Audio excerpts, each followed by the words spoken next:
If something happens to you, how would someone know the details, the confidential details of your financial life to make sure that they attend to everything that needs attention? I've got 3 suggestions, things you need to put in place to mitigate this risk. That and more coming up.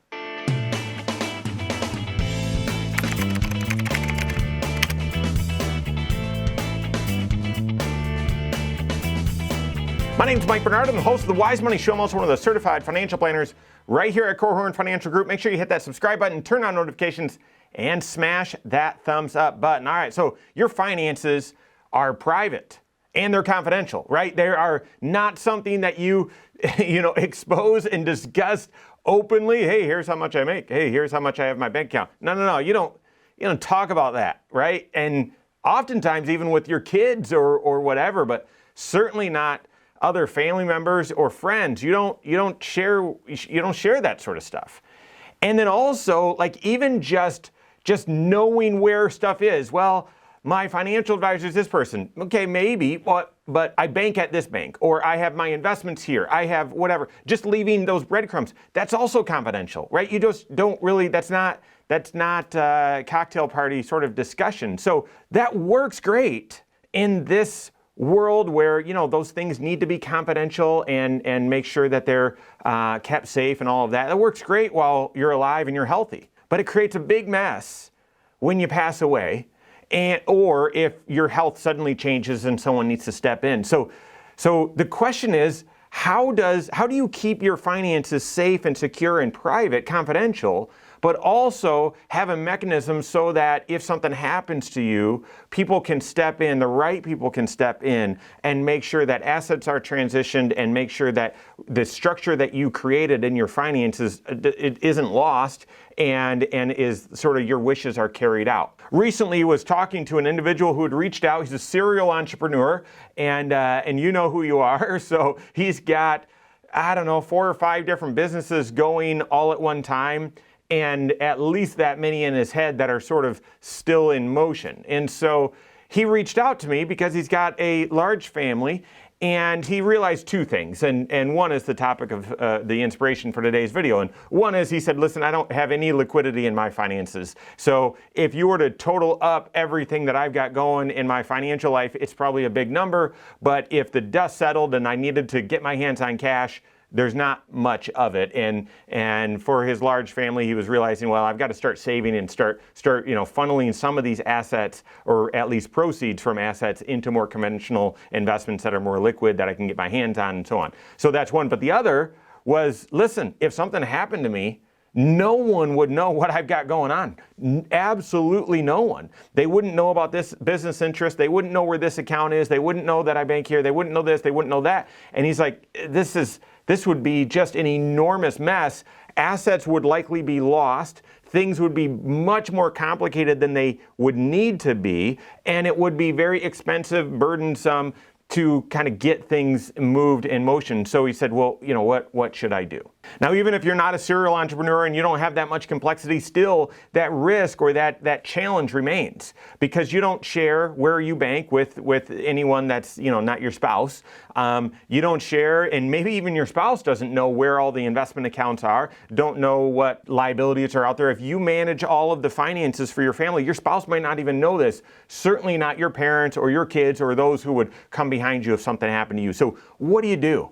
What do you do to manage this risk? I've got 3 ways 3 things that you can do to help manage this risk while still keeping all of your finances confidential, private, safe, and secure. And the first is the first. It's the most important. Now, it's self-serving, so you'd expect me to say it, but I'm telling you guys, this is a significant amount of value that your certified financial planner brings, and that is having a certified financial planner that's doing comprehensive financial planning for you. And just before you change the channel or change the video, hear me out on this. It's not just, well, because you've got a guy or a gal, they then automatically will know everything. No, they don't. No, they don't. If you just have an investment person who's helping with an investment and they don't know the rest of your financial life, they are not going to be able to help you with this. But a CFP who's actually doing comprehensive financial planning, one of the 6 areas of CFP is present financial position.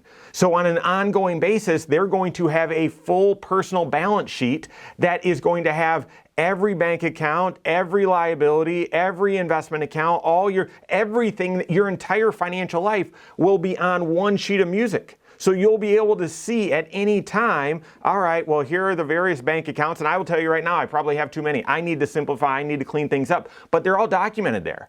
So even though I manage the finances in our family and Cindy doesn't manage all of that stuff, she has an idea where the accounts are, but she probably wouldn't know all of them if you quizzed her. Well, right there on our personal balance sheet, on our net worth statement, it's all listed right there. As well as, yes, the HSA is here, the Roth IRAs are here, 401ks are here, those sorts of things. Here's the property, right? And obviously she would know that, and the vehicles, but then here are the liabilities, here's blah, blah, blah. So all of that is right there. It's clear. And why does your CFP need to know that? Because they're doing a couple things. Number one, they're looking and saying, well, are there any opportunities to improve things? Do you have the right amount in cash? Should you be paying more aggressively on some of the debt? Is there visibility on everything so that I can see opportunities or strategies? That's number one. But then number two, everyone financially is trying to build wealth. They're trying to build up and save up into assets and pay down liabilities so that over time that net worth grows. And we've talked about this before. You don't want your net worth to be growing so that you can brag about it or so that you can have pride or feel like you've accomplished something. No, but to build wealth, you've got to be growing assets, building assets, and paying down liabilities. So it's a benchmark, it's a barometer for, are you making progress in your financial life? Now, every single year or each time you update your net worth statement, it doesn't mean it's going to go up. Your investments are the area that part of your assets should be the area that you're building up. That's going to help you build your net worth, build your assets, but it does fluctuate in value. Sometimes you don't have any influence or very little influence on it, certainly no control over it. So that personal balance sheet, that net worth statement also, not only does it help in the planning process, but it also helps for this risk that we're talking about. And that is if you slip on the banana peel, get conked on the head, something happens to you, there's a reference point. Your CFP can look and say, here's your entire financial life right here. And not on that personal balance sheet, but embedded within that overall financial plan is also life insurance and other insurances and other components to your overall financial life that maybe you're the only one that knows. Your CFP, who's doing comprehensive financial planning, they're going to know that as well. And therefore, oftentimes we tell our clients, if something happens to you, you've got wills and all of that sort of stuff, make sure that our business card is right there attached to it. And, we're not the first call, but we're usually the first day. That same day or the next day notified that something happened. And because your CFP that's doing comprehensive financial planning knows your entire financial life as well as you do, if something happens to you, they're the ones that can make sure your wishes are carried out, nothing is forgotten, and everything is handled. Now, if you don't have a CFP or you're going it alone or whatever, you're going to want to build out those pieces. You're going to want to build out that personal balance sheet and keep it updated, keep it fresh. You're going to want to keep that as well as a list of all of your insurances and where everything else is held. You're going to want to have that all packaged together and likely in a spot where you just tell your spouse or you tell your family, if something happened to me, this is where you would go to retrieve all that. And then they would then need to start picking up the pieces, reaching out to the financial professionals and start moving forward, with those clues that you left. So that's the first thing. If this risk is a big risk for you, and we see this with our clients a lot, hire a certified financial planner that's doing comprehensive financial planning. This is a benefit, oftentimes a secondary benefit that they offer. It's just concurrent to all of the other value that they're bringing. That's the first one. The second thing that you need to do to help mitigate and manage this risk is make sure that you have the proper estate planning documents in place. Because if the first tip or suggestion is about visibility, where is stuff? Let's make sure everything is accounted for and nothing's forgotten. The second one is about authority. Your certified financial planner, in that first scenario, they're going to have a lot of authority for the investments that you have that they're helping to manage, but they're not going to have authority over bank accounts or loans or your 401k, those sorts of things. So you've got to have the proper estate documents in place to give proper authority to the right individual. So this is having a will and listing who the executor or personal representative will be within the will. So who's got the responsibility of tracking down all the assets and making sure they're working with the attorney to transfer those assets to the rightful heirs, right? And then who also has the power of attorney, the authority. If something happens to you where you're unable to manage your own affairs, they can step in and manage them for you. That's the second tip, is you're going to want to make sure that those documents are updated, that the folks you've listed for your power of attorney and for your representative, those are the right individuals. And then also part of this is you're going to want to make sure all your estate plan, like who you're going to be giving these assets to, bequesting these assets to, all of that is updated as well. So that's the second thing that you can do. And then the third is about access. The third is about access, and therefore, where are you storing your electronic access, your online access to all of your to your finances? Now, sometimes using a password manager, that helps. We often recommend people do that, but having some sort of system so that, and I'm not talking about, well, after you pass away, someone would log in and pretend that they're you. Absolutely not. That's illegal. Can't do that. But for the cable bill, if something happens to you, your spouse is also liable for that cable bill, and she may not have any idea how to access it or how to pay it, right? Or on a joint bank account. You might be able to log in. You're the one that does that all the time, but your spouse would also need to be able to log in. And so they might, some of the password information, some of that stuff you're really carrying, and it's joint information.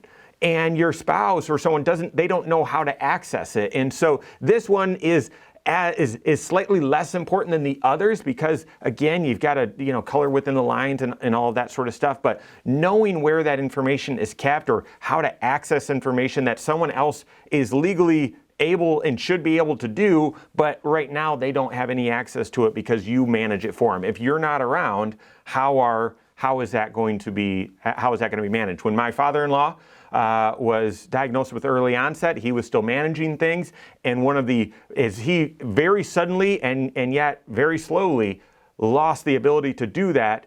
Very quickly, we needed to get my mother-in-law all of that information and access to those sorts of things that, again, she needed access to it, but he was accessing it on her behalf because that was sort of the role he played within the family, and that needed to shift, obviously, when his health changed. So guys, this is a big risk. What happens to your finances, your private, confidential, safe, and secure finances if something happens to you? Who knows how to access what you have? Who knows where things are? Who knows what your intentions are? Do they have the right visibility? Do they have the right the right authority? Do they have the right access? That's what you've got to work on. A solution to all of that is working with a CFP that's doing comprehensive financial planning. So work with one of those. If you don't have one on your team, contact one on my team. Find us online, Korhorn.com. That's Korhorn with a K. WiseMoneyShow.com. You can find us there as well, or send us an email, info@Korhorn.com. All right, there you have it. Go out and take your next wise step in your financial life.